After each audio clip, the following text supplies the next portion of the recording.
Hi friends, இன்றைக்கி எங்கள் அம்மா என்ன செய்ய போகிறாங்கன்னா ராகி மாவு வச்சு சிம்பிளி தாங்க செய்ய போகிறாங்க. வீடியோவை ஃபுல்லாக ஸ்கிப் பண்ணாமல் பாருங்கள், அப்போ தான் நான் என்னென்ன செய்கிறேன்னு தெரியும். உங்களுக்கு தேவையான அளவுக்கு ராகி மாவு எடுத்துக்கங்க. மறக்காமல் ராகி மாவு உப்பு சேர்த்து தண்ணி ஊற்றி நல்லா பிசைஞ்சு எடுத்துக்கங்க.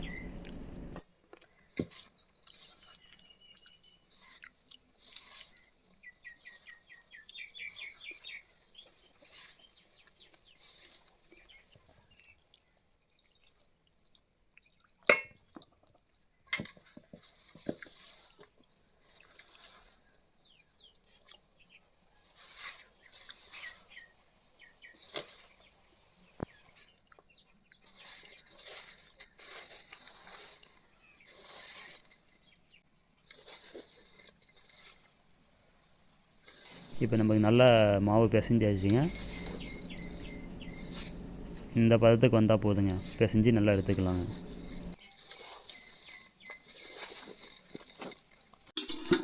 இப்போ ஒரு இட்லி பாத்திரத்தை வச்சு அதில் தண்ணி ஊற்றிக்கலாம்.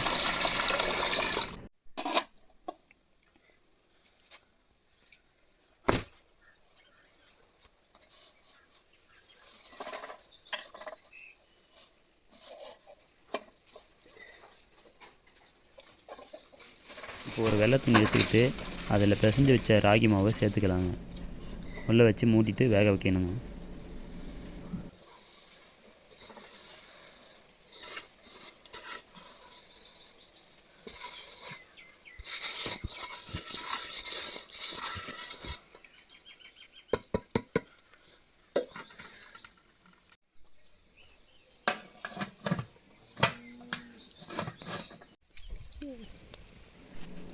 இப்போது வேர்க்கடலையை வறுத்து எடுத்துக்கலாங்க.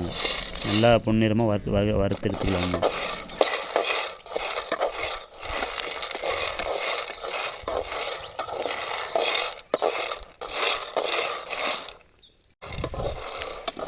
நம்மளுக்கு வேர்க்கடலை பொன்னிறமாக வறுத்தாச்சுங்க, இறக்கிக்கலாங்க.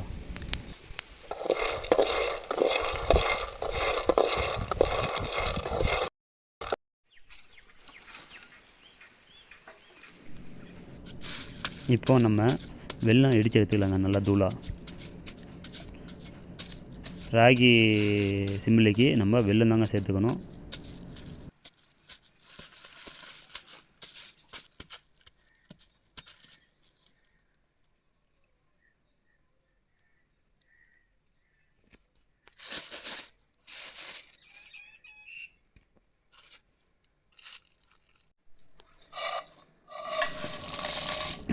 இப்போது வேர்க்கடலையை நம்ம நல்லா தூளாக இடித்து எடுத்துக்கணுங்க.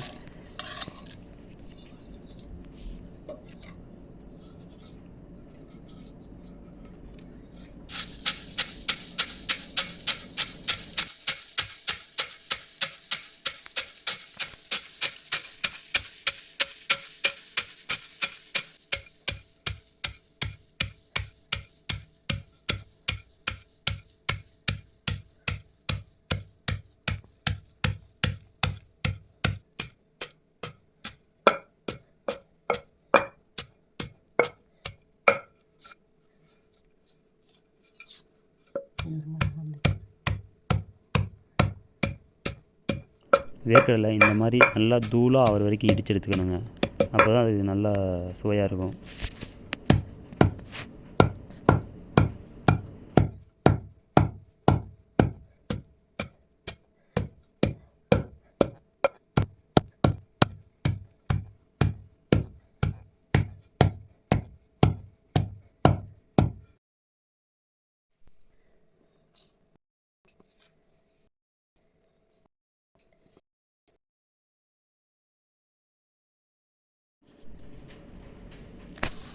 இப்போது இடித்து வச்ச வேர்க்கடலையும் நசுக்கின வெல்லத்தையும் ஒன்றா சேர்ந்து நல்லா ரெண்டுத்தையும் மிக்ஸ் பண்ணணுங்க.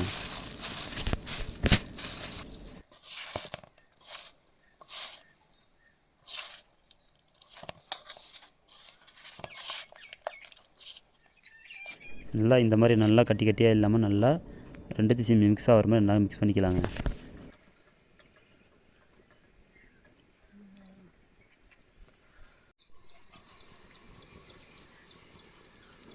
நம்மளுக்கு பார்த்திங்கன்னா ராகி மாவு நல்லா வெந்து வந்துச்சுருங்க.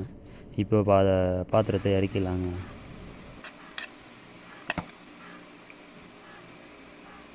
இப்போ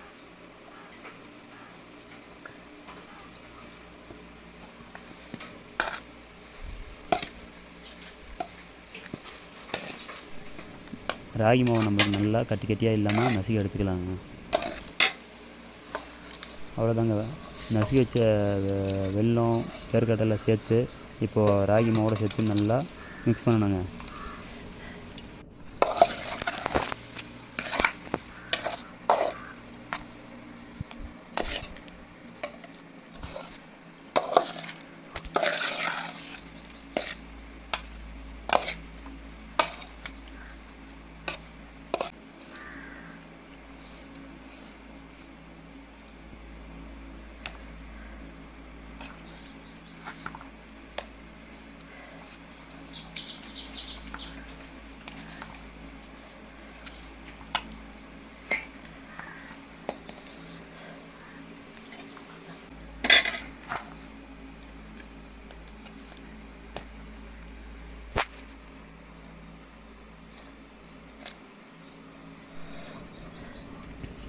அவ்வளோதாங்க. நம்மளுக்கு இப்போது நல்லா மிக்ஸ் பண்ணியாச்சுங்க. இப்போ உருண்டை பிடிச்சிக்கலாங்க. இது ரொம்பவும் சத்தான ஒரு ஃபுட்டுங்க. மறக்காமல் எல்லோரும் இதை வீட்டில் ட்ரை பண்ணி பாருங்கள். மறக்காமல் வீடியோ பிடிச்சிருந்தால் லைக் பண்ணுங்கள், கமெண்ட் பண்ணுங்கள், ஷேர் பண்ணுங்கள். மறக்காமல் நம்ம சேனலை சப்ஸ்கிரைப் பண்ணி வச்சுக்கோங்க. இந்த மாதிரி அடுத்தடுத்த வீடியோ நிறையா வந்துகிட்டே இருக்குங்க.